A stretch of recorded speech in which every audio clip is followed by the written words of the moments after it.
Bronco Mendenhall, who will kick off his 7th season at BYU when the Cougars roll into Oxford, Mississippi to take on Ole Miss. And Coach joins us. Welcome to True Blue. Thanks. Good to be here. You ready for summer? I am. My wife is ready for summer as well. I read that you just had the best spring of your coaching career. And why did you say that? Why did you feel that? You know, I've had more fun, I would say, not only this spring, but maybe the past 2.5 months than I've ever had in coaching. A lot of it just has to do with the optimism, the energy, and the quality of people that are on our staff and that are in our program. And as the program continues to mature, as it continues to evolve, as it continues to grow, the requirements continue to climb. But what I've also found is the right people also resonate to those challenges, and they're just simply looking for an occasion to rise to. And it's fun to see that on a day-to-day basis. And it's been a lot of very gratifying, but also just a great renewed sense of what we're really capable of. In talking to some of your players, they mentioned leadership when they describe you. And I think back to last season after the Utah State game, maybe the key leadership moment is when you made some changes, you went back into the defense on the day-to-day operation, and everybody responded. Is that what a leader has to do? I think that's one of the things a leader has to do. Leadership is lonely as well, and while many aspire to it, living in the position of leadership is something that you have to frame once you really know what it is. And to say that you'll be everyone's best friend, or to say that you'll be widely popular, or to say that public opinion will drive your day-to-day, you have to be very careful about that. Leadership is really about making the right decisions in the right way at the right time, regardless of what anyone else thinks. And that is a very difficult thing. I do care about my team. I do care about the young men in our program and the coaches, and sometimes you make choices that aren't pleasant.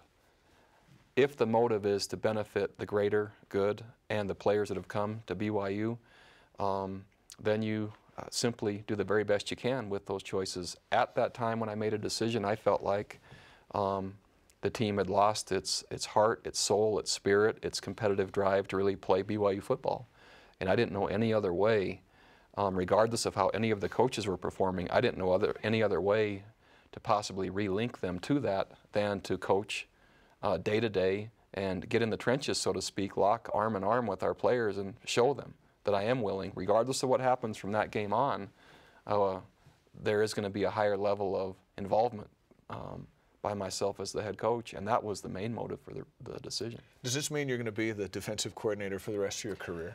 Hard to say. For the short term, meaning I have a contract that goes for 3 more years, and I would be very surprised if I'm not the defensive coordinator for 3 more years. However, the #1 goal I have as the head coach is to make myself expendable, meaning that the staff members continue to be trained and developed, and the players continue to be trained and developed to where whenever it is when the head coach steps away, the next coach just steps into that chair and then accelerates where the program was. It doesn't drop off, it doesn't stay flat, but it actually grows.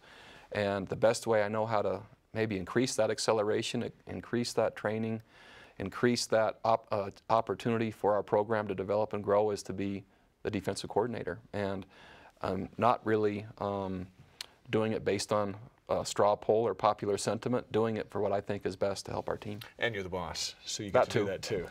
Let's talk a little more on this leadership that's got me thinking here, because your quarterback, Jake Heaps, is just going to be a sophomore, but it seems like he has maybe bought into the leadership role more so than anyone under that kind of a spotlight. And he's really emerged as a different kind of guy this spring. I'm proud of Jake. Jake came into our program last January as a high school senior to be BYU's quarterback, which no one can understand, not you nor I, right, or anyone that's watching, unless they played been BYU's quarterback.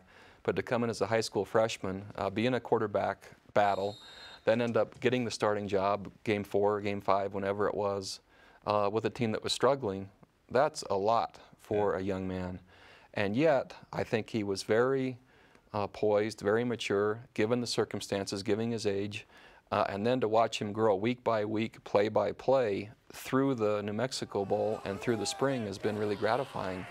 He still is doing that. I met with him last week, and I'm just so impressed with the course he's taking, the mindset he's chosen to display, but also that he really loves BYU. And that's something that takes a little while. For him to have reached that point so quickly and to be so visible, the future looks very bright. He'll still make mistakes, and he is still learning and growing, but as a true sophomore, to be BYU starting quarterback is, in and of itself, is quite an accomplishment. There's another young guy you're investing a lot of time in with the offense, and that's your offensive coordinator, Brandon Doman, former Cougar quarterback. He gets it, and I know you know he gets it because you've given him a lot of responsibility.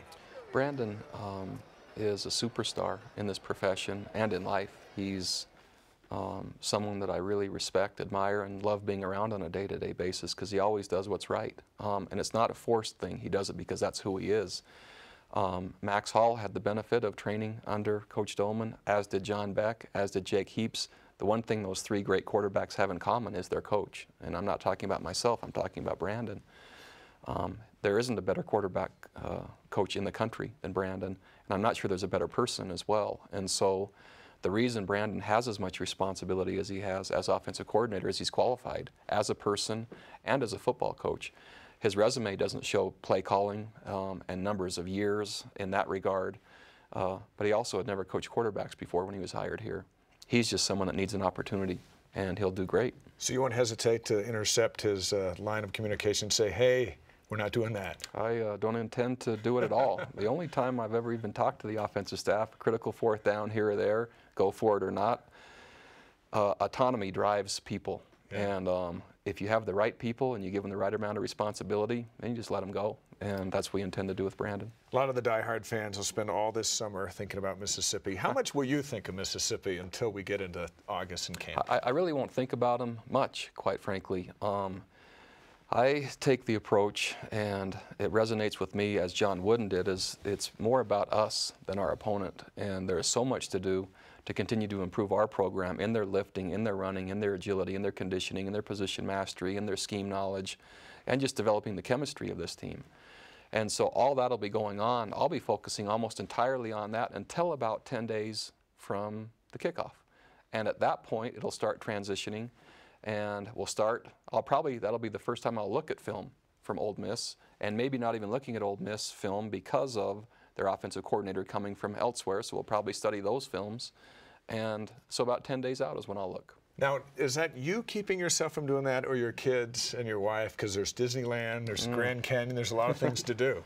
No, it's me. I work much better under specific time frames and deadlines. And what I found is the work expands to the parameters you set on it.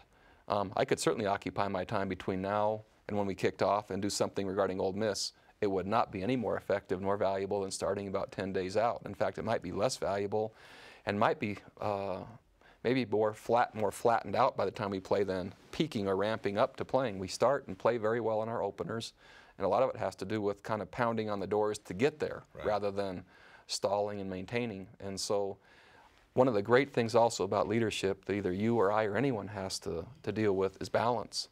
My faith and my family come before football, even though it's my job, and I care a lot about my job. But there's a way to do it all, and I'm not interested in being the coach at BYU without being able to do it all. And so, yeah, there'll be vacations.